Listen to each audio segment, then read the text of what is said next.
ഉം. കർത്താവായ യേശു ക്രിസ്തുവിൻ്റെ നിസ്തുല്യ നാമത്തിൽ എൻ്റെ സ്നേഹവന്ദനങ്ങൾ അറിയിക്കുകയാണ്.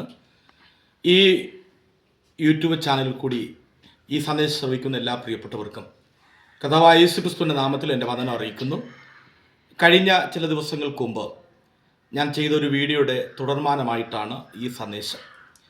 ഞാൻ അതിനകത്ത് പരസ്യങ്ങൾക്ക് എങ്ങനെ നന്നായിട്ട് പ്രസംഗിക്കാം എന്നതിനെക്കുറിച്ച് ഞാൻ വിശദമായിട്ട് ചില സന്ദേശങ്ങൾ നൽകിയിട്ടുണ്ട്. പരസ്യയോഗത്തെക്കുറിച്ച് ഒരു വീക്ഷണം നമുക്ക് ആവശ്യമാണ്. ഏറ്റവും നല്ല പ്രസംഗവേദി എന്ന് പറയുന്നത് പരസ്യയോഗം തന്നെയാണ്. അഥവാ തെരുവീതികളിൽ സുവിശേഷം പ്രസംഗിക്കുക എന്നത് ഏറ്റവും നല്ല ശുശ്രൂഷയുടെ നല്ല ഭാഗമാണ്. അപ്പോൾ പരസ്യയോഗത്തിന് എങ്ങനെ നന്നായി പ്രസംഗിക്കാമെന്നതിനെക്കുറിച്ച് ധാരാളം കാര്യങ്ങൾ ഞാൻ കഴിഞ്ഞ വീഡിയോയിൽ ചെയ്തിട്ടുണ്ട്. ഞാൻ ഒരു ചെറിയ സന്ദേശമാണ് ഈ വീഡിയോയിൽ നൽകുന്നത്. നമ്മളൊരു കവലയിൽ അല്ലെങ്കിൽ ഒരു തെരുവീതിയിൽ പ്രസംഗിക്കാൻ നിൽക്കുമ്പോൾ നമ്മുടെ മുമ്പിൽ വരുന്ന ആളുകളെക്കുറിച്ചുള്ള ഒരു ധാരണ നമുക്കുണ്ടായിരിക്കണം. നമ്മൾ ഒരുപാട് ആൾക്കാർ നമ്മുടെ മുമ്പിൽ ഉണ്ടായിരിക്കാം. അവരെക്കുറിച്ചുള്ള ചിന്തകൾ അവർ ആരാണ് എന്ന് മനസ്സിലാക്കിയിട്ട് വേണം നമ്മൾ പ്രസംഗിക്കേണ്ടത്. ഒരു പക്ഷേ പലപ്പോഴും നമ്മുടെ പ്രസംഗം നമ്മുടെ മുമ്പിൽ നിൽക്കുന്നവർ ഏതെങ്കിലും ഒരു മതവിഭാഗത്തിൽപ്പെട്ടവരായിട്ടോ ഏതെങ്കിലും ഒരു ജാതിയിൽപ്പെട്ടവരായിട്ടോ അല്ലെങ്കിൽ ഏതെങ്കിലും ഒരു സഭാവിഭാഗത്തിൽപ്പെട്ടവരായിട്ടോ ഒക്കെ ചിന്തിച്ചുകൊണ്ടാണ് നമ്മൾ പ്രസംഗിക്കുന്നത്. ആ പ്രസംഗം പരാജയപ്പെടുവാൻ സാധ്യത വളരെ കൂടുതലാണ്.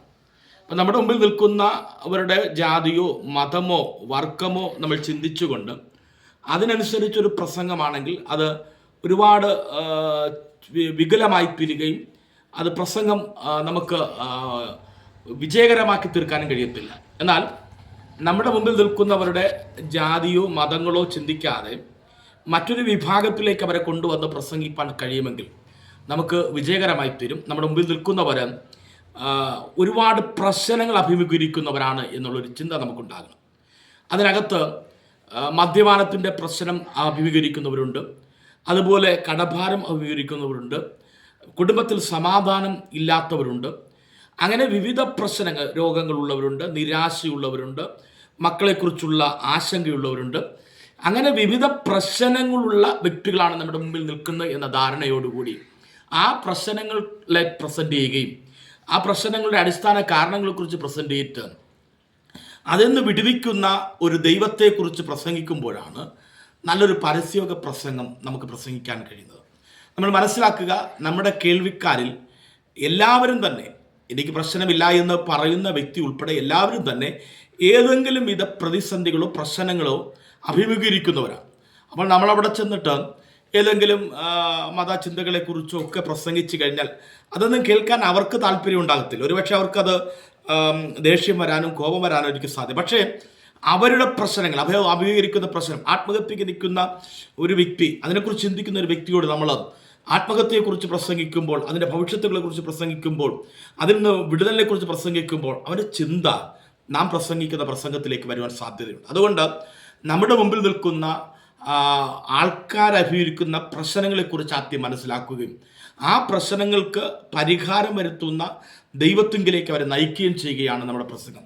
ഇത് പരസ്യത്തിന് മാത്രമല്ല, നമ്മുടെ സഭായോഗങ്ങളിൽ പ്രസംഗിക്കുമ്പോഴും നമ്മുടെ മുമ്പിൽ വരുന്നത് നമുക്കെതിരെ കഴിഞ്ഞ ദിവസം സംസാരിച്ചവരോ അല്ലെങ്കിൽ നമുക്ക് അനുകൂലമായി സംസാരിച്ചവരോ അല്ല. നമ്മുടെ മുമ്പിൽ വരുന്നത് വിവിധ പ്രതിസന്ധികളെ കഴിഞ്ഞ ദിവസങ്ങളിലൊക്കെ ജീവിതത്തിൽ അനുഭവിക്കുന്ന പ്രതിസന്ധികളുടെ നമ്മുടെ മുമ്പിൽ വരുന്നവരാണ്. അപ്പോൾ അവരോട് പ്രസംഗിക്കുമ്പോഴും ദൈവവചനത്തിൽ നിന്ന് അവർക്കൊരു ആശ്വാസം പകരുന്നൊരു സന്ദേശം നമുക്ക് നൽകുവാൻ കഴിയണം. ഇത് നമ്മൾ ഏറ്റവും കൂടുതൽ ശ്രദ്ധിക്കേണ്ട മേഖലകൾ.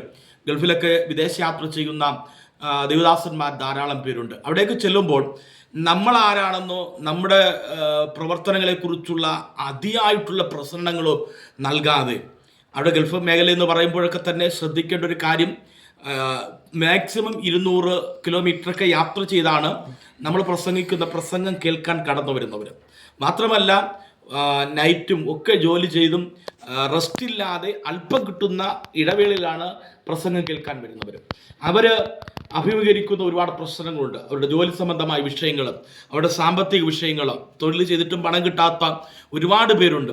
നമുക്കങ്ങനെ ഒരു വേദി ലഭിക്കുമ്പോൾ നമ്മൾ കുറേ പഴങ്കഥകളും കെട്ടുകഥകളും പറയുന്നതിന് പകരം അങ്ങനെയുള്ളവർക്ക് ആശ്വാസം പകരുന്ന, അല്ലെങ്കിൽ അവർക്ക് വിടുതൽ നൽകുന്ന ഒരു സന്ദേശം നൽകുക എന്നതാണ് ഏറ്റവും അത്യുത്തമം. എൻ്റെ വാക്കുകളെ ചുരുക്കുകയാണ്, നമ്മുടെ മുമ്പിൽ നിൽക്കുന്ന ആൾക്കാരെ വർണ്ണ വ്യത്യാസത്തിൽ തരംതിരിക്കാതെ പ്രശ്നങ്ങളുടെ അടിസ്ഥാനത്തിൽ തരംതിരിച്ചുകൊണ്ട് ഒരു പ്രസംഗം നമുക്ക് കാഴ്ചവെക്കാൻ കഴിയുമെങ്കിൽ ആ പ്രശ്നത്തിന് പരിഹാരം വരുത്തുന്ന യേശുവിനെ പ്രസന്റ് ചെയ്യുമ്പോൾ നമ്മുടെ പ്രസംഗം പൂർണ്ണമായി വിജയകരമായി തീരും.